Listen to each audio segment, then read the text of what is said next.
الرحمن الرحیم۔ پہلے تو میں وہ تمام اسٹوڈنٹس جنہوں نے اپنا ہوم ورک کیا، ہوم ورک کرنے کے بعد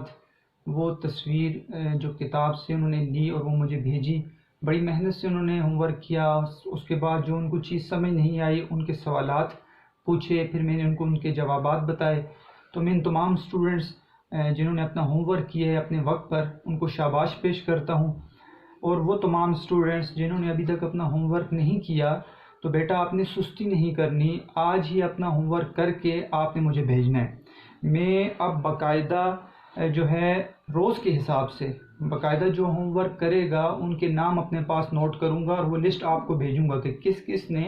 ہوم ورک کیا ہے اور مجھے بھیج دیا ہے، اور باقی جو اسٹوڈنٹس ہیں جو ہوم ورک نہیں کریں گے تو ان کو میں بار بار بتاؤں گا کہ آپ نے اپنا ہوم ورک مجھے ابھی تک نہیں بھیجا۔ بیٹا یہ دیکھیں، ایک دن کی جو ہے وہ محنت نہیں ہے، یہ روز کی محنت ہے۔ آپ روز کا لیکچر، کوئی بھی سبق ہے، کوئی بھی سبجیکٹ ہے، جب آپ سنتے ہیں تو اس کو اس طرح سنیں جیسے کہ وہ آپ کے امتحانی پرچے کے اندر وہ سوال ہے۔ جب آپ اس نظر سے اس لیکچر کو سنیں گے اور وہ کلاس میں بعد میں انشاءاللہ دیا جائے گا، یا پھر ابھی کے جو لیکچرز ہیں جو ہم ویڈیوز ریکارڈ کر رہے ہیں، آپ روز کے لیکچر اس طرح سنیں گے کہ جیسے کہ یہ ہمارے امتحانی پرچے کا ایک سوال ہے، تو آپ اس میں دلچسپی بھی لیں گے اور روز کا آپ کام جو ہے وہ اپنے وقت پر کریں گے۔ یہ کام اگر آپ نہیں کریں گے تو یہ کام آپ کے لیے جمع ہوتا رہے گا، اور یہ برڈن جو ہے وہ اچانک جب آ کر ایک دم آپ پر پڑے گا تو آپ پھر ایک دم سارا کام نہیں کر سکیں گے۔ اس لیے بچے بالکل سستی نہیں کرنی، روز کا کام اپنے وقت پر کرنا ہے، اور روز کا کام ایسے محنت اور لگن سے کرنا ہے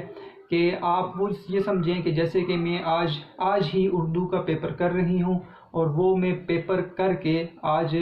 وہ سوال جو ہے وہ میرے پیپر میں آیا ہوا ہے۔ شروع کے جو لیکچرز ہیں وہ اردو کے، خصوصاً جو فرسٹ ایئر کے اسٹوڈنٹس ہیں،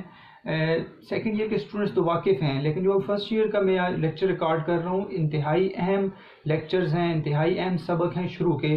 اگر آپ نے شروع کے کچھ اسباق، یعنی مثال کے طور پر آپ نے حصہ نثر میں سے ایک سبق جو ہے وہ بڑی غور سے سنا اور غور سے پڑھا اور اس کام کر لیا، اسی طرح حصہ نظم میں سے آپ نے ایک نظم بڑے غور سے سنی اور اس ترتیب کو سمجھ گئے، اس طرح حصہ غزل میں سے آپ نے غزل غور سے سنی اور اس ترتیب کو سمجھ گئے، تو یقین جانیے تمام کے اسباق،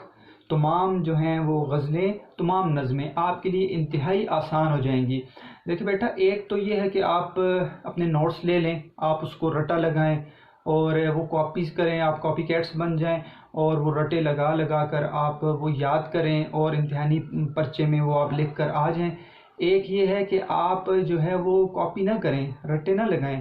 بلکہ آپ اپنا نظریہ ٹھیک کریں، آپ اس کو سمجھیں اور سمجھنے کے بعد آپ خود لکھنے والے بن جائیں۔ یہ اصل پڑھائی ہے۔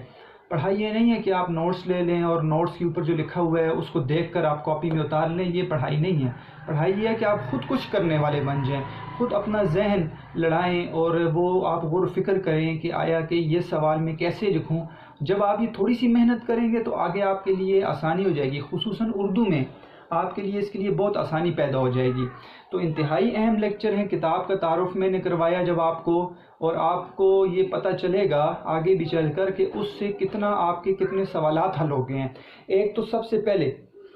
جو آپ نے کتاب کا تعارف پڑھا ہے، آپ کو پتہ ہے کہ آپ نے جو اصناف لکھی ہیں، صنف لکھی ہے، وہ مضمون ہے، وہ ناول ہے، وہ ڈرامہ ہے،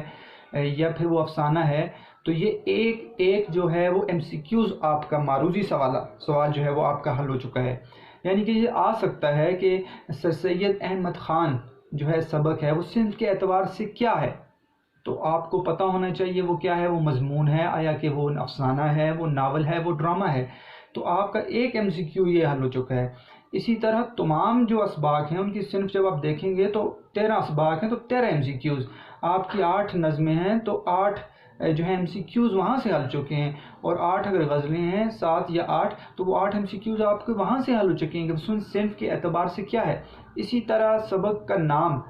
کے ساتھ جو ہے آپ کو پتہ ہے آپ نے ماخذ لکھا ہے، یہ بھی آپ کا ایک ایم سی کیو ہے، وہ حل ہو چکا ہے کتاب کے۔ آپ نے ابھی اتنا سبق شروع نہیں کیا لیکن پہلے آپ حل کر چکے ہیں، آپ کو پتہ چل گیا ہے سر سید احمد خان کا جو سبق ہے آپ نے اپنے پاس لکھ لیا، اس کا ماخذ جو ہے وہ مقالات سر سید ہے۔ اسی طرح آپ نے ساتھ تاریخ پیدائش اور تاریخ وفات لکھ لی ہیں دو، تو یہ 2 MCQs آپ کے حل ہو چکے ہیں۔ تو یہ جو آپ نے پہلے صفحے پر کیا ہے بیٹا، یہ ایک سوال نہیں ہے بلکہ MCQs کے کتنے سوال آپ حل کر چکے ہیں۔ اور اس کے بعد جب آگے چلیں گے، جب میں آپ کے سامنے پیپر رکھوں گا تو آپ کو پتہ چلے گا کہ آپ نے اس سے اور بھی ایک سوال حل کر لی ہے، آپ کو یہ پتہ چل جائے گا وہاں پر، اور آپ دیکھیں گے کہ وہ کتنی آسانی آپ کے لیے ہو گئی ہے۔ تو میں یہ کوشش کروں گا اپنے لیکچر میں کہ اردو کتاب کو حل کریں،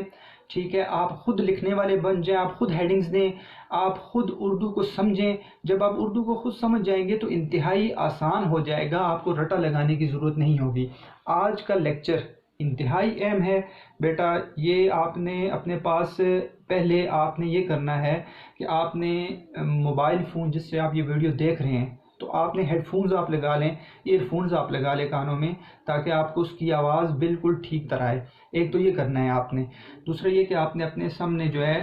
جب آپ لیکچر سن رہے ہوں تو رف کاپی رکھ لیں، وہ آپ کے لیے بہت ضروری ہے، آپ نے اس بات کو نوٹ کرنا ہے۔ بعد میں اگر وہ کام میں نے آپ کو بتایا کہ آپ نے نیٹ کاپیز پہ کرنا ہے تو اس کو آپ نیٹ کاپیز پر کر سکتے ہیں۔ ابھی آپ نے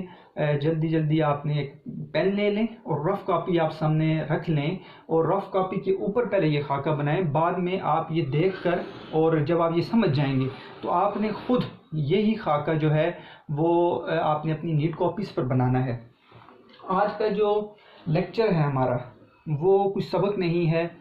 بلکہ وہ پیپر ہے، فرسٹ ایئر کا اردو کا پیپر۔ انتہائی اہم پیپر ہوتا ہے بیٹا۔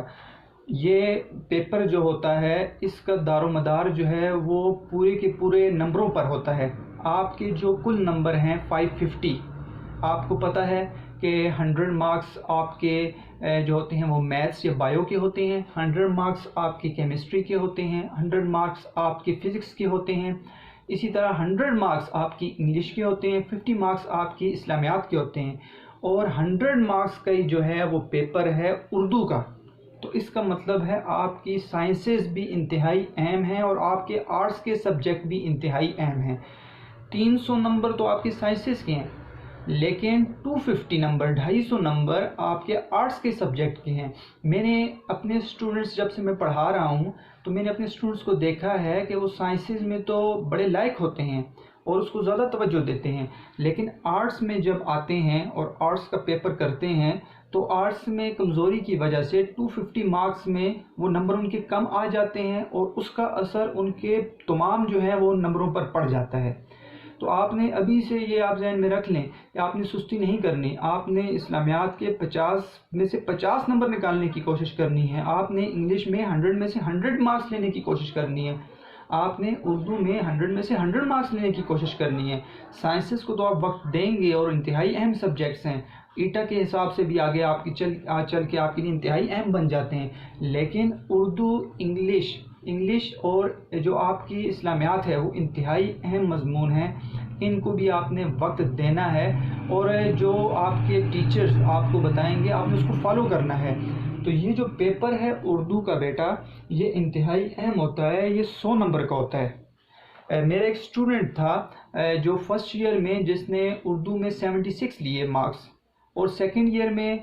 جب وہ آیا تو وہ بہت اچھا اسٹوڈنٹ تھا، اور سیکنڈ ایئر کے پیپر میں اردو کے پیپر میں اس نے محنت کی، اس نے مجھے کہا سر فرسٹ ایئر میں مارکس نہیں لے سکا اور میری جو کمزوری ہے وہ اردو مضمون کے اندر ہے، آپ مجھے بتائیں میں کیسے اپنی کمزوری دور کروں۔ اس کو میں نے چیزیں بتائیں، اس نے بہت زیادہ محنت کی، جب محنت کی تو اس سیکنڈ ایئر کے امتحان میں جب اس نے پرچہ دیا اور جب اس کی ڈی ایم سی آئی، رزلٹ اناؤنس ہوا، ایک تو وہ ٹاپ 20 میں آ گیا، اور دوسرا وہ دیکھ کر حیران ہو گیا کہ وہ اردو کے پیپر میں 76 سے ڈائریکٹ 96 پر چلا گیا، یعنی سیکنڈ ایئر میں 96 پر چلا گیا۔ فرسٹ ایئر میں 90s آ جاتے ہیں اور سیکنڈ ایئر میں 90 پلس آ جاتے ہیں، لیکن جب اس نے وہ ڈفرنس دیکھا تو اس کو پتہ چلا کہ تمام ڈی ایم سی پر جو اس کا فرق پڑ رہا ہے وہ اردو مضمون کا پڑ رہا ہے۔ تو اردو جو ہے وہ بہت اہم ہے، اس لیے آپ نے اردو کے پیپر کو سمجھنا ہے۔ ہم یہ کوشش کریں گے بیٹا سارے مل کے، آپ اسٹوڈنٹس میں ہم یہ کوشش کریں گے کہ ہم کسی طرح یہ پیپر جو ہے اپنی کتاب پر لگائیں